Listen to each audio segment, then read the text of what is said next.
More than 4.5 million robots are already on the job worldwide.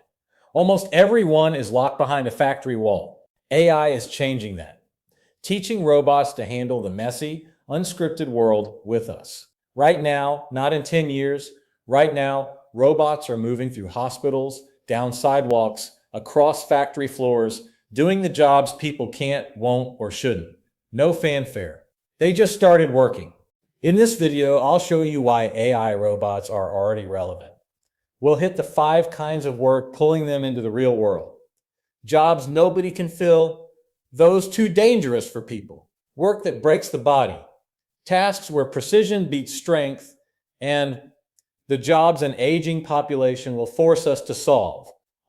I'll also reveal the companies making AI robots real. And no, the main story isn't Tesla. The future didn't arrive as part of a keynote presentation. It arrived as a shift worker. For 10 years, robots meant one thing: Amazon warehouses. Hundreds of thousands of machines, sliding shelves around buildings you'll never see. That changed logistics, but it gave everyone the wrong picture. Robots became hidden, back of house, built for flat floors and no surprises. The easy mode. The real question was always whether robots could leave the warehouse and work out here in the mess with us. Hospitals are messy, sidewalks are messy, homes are really messy. For years they couldn't, now a few can, and that changes everything. To understand what flipped, meet Digit, a humanoid from Agility Robotics in Oregon. 2 legs, 2 arms, about human height. Which doesn't sound special, everyone's building a humanoid right now. But Agility did the one thing almost nobody else has. They put a humanoid to work for real customers, doing real work, for real money. Digit's been moving plastic totes in warehouses. Not dancing on a stage, just moving totes, again and again. That sounds boring. It is. And that's why it matters. The hard part was never looking impressive for 2 minutes. It was getting a robot to show up, be useful, and be worth what it costs. Once a robot earns its keep, it stops being a science project and starts looking like a hire. And that word, hire, is what everyone keeps missing. We've been trained to expect robots as companions, a friendly face in the house, a butler that folds laundry. Maybe one day, but that's not the first wave. The first wave is practical. Robots are getting pulled into jobs humans can't fill, won't fill, or shouldn't be doing. Work that's short-staffed, dangerous, exhausting, ultra-precise, or made urgent by an aging population. Once you apply that lens, you can almost predict where they show up. Number 1, jobs nobody can fill. Whole industries struggle to hire or keep people. Delivery, warehousing, farming, hotels, healthcare support. A lot of it is tiring and chronically short-staffed. Take Serve Robotics, those sidewalk delivery AI robots that look like coolers on wheels. They just move food through neighborhoods without a person making every low-value trip. And this isn't a lab toy. Serve is publicly traded, operating commercially, booking revenue, and a paying customer is the line between a demo and a market. Nobody's losing a dream job to a sidewalk cooler. It's making the trip nobody wanted in the rain for $4. The first wave doesn't start with the work people love. It starts with the work people keep walking away from. Number 2, jobs too dangerous for people. Inspecting a gas line, walking an electrical substation, going into a building after a disaster, crawling through a mine.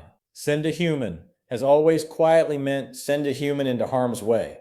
That's why Boston Dynamics' Spot matters. Spot got famous for viral videos, but it has a real job now, inspecting industrial sites and capturing measurements where a company would rather not send a person.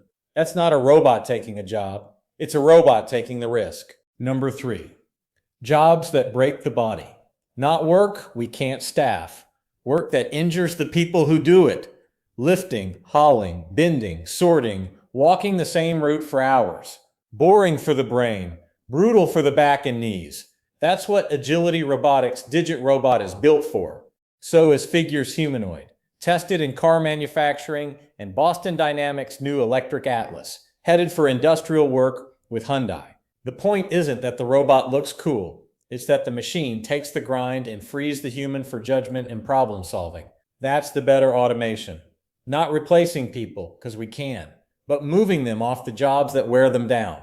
Number 4, jobs where precision beats strength.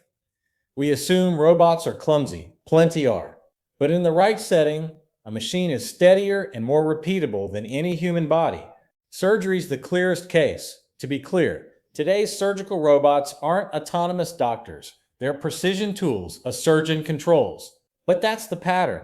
A steady machine extends what a skilled human can do. No fatigue at hour 9, no tremor, and reach that human hands don't have. Same logic in lab automation and advanced manufacturing, where a fraction of a millimeter decides if a part works. Not robots replacing expertise, robots extending it. Number 5 addresses an unavoidable reality: aging. And the population's getting older in the US and worldwide. Hospitals are stretched, caregivers are scarce, nurses are overloaded, and more people want to age at home. More people will need help, and there may not be enough humans to give it. That's where Moxie comes in. Moxie, from Diligent Robotics, is a hospital support robot. It doesn't replace a nurse, it takes the hallway errands that pull nurses from patients, meds, samples, supplies. Not a robot doctor, not a robot nurse, a robot runner. And that is incredibly helpful and important. Then the home. Companies like 1X are building humanoids for the house. That one's much earlier in its development cycle, still partly guided by a human behind the scenes. But the need is real, and need pulls technology forward. Our aging population combined with declining birth rates may be one of the biggest forces pulling robots into everyday life. Here's what could turn a trickle into a flood. Every robot I described is still limited, trained for mostly one task, usually in a specific environment. That's the bottleneck. The dream is one robot brain that learns across many bodies and many tasks, instead of training each from scratch. Companies like Physical Intelligence are working toward exactly that. Think the ChatGPT moment, but for the body instead of a chat box. We're not there yet, but once robots learn from shared data and shared experience, they stop improving one job at a time and start improving across the whole category. The hardware is only half the story. The real unlock is the brain. So why does it still feel like none of this is happening? Because we're looking the wrong way at the dramatic or science fiction robot, the humanoid on stage, the viral demo, the machine folding a shirt while everyone debates the future. And yes, Tesla's Optimus might matter eventually. The capital and talent are there. But right now, while Optimus is winning attention, the boring robots are winning customers. Announcements are easy. Deployment is hard. Revenue is harder. That's why this moment matters. The revolution isn't one humanoid getting famous, it's robots spreading into the places where real work is waiting. Here's what to walk away with. The robots are already here as workers, filling jobs nobody can staff, taking the dangerous ones, handling the work that breaks the body, extending human precision, and helping with the care gaps aging will force open. An autonomous mobile robot in a hospital at 2 a.m., a moving robotic box making deliveries using sidewalks, a humanoid lifting totes so a person doesn't wreck their back. That's how the future shows up. Quietly, usefully, on the clock. The revolution already started without much fanfare, which is exactly why most people missed it.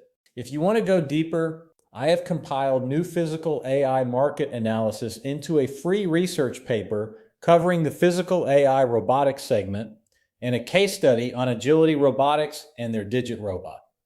Want a copy? Just go to smarttechresearch.net to access the report, and please like and subscribe to track upcoming topics. Thanks for watching this SmartTechCheck EduSeries episode. I'll see you in the next one.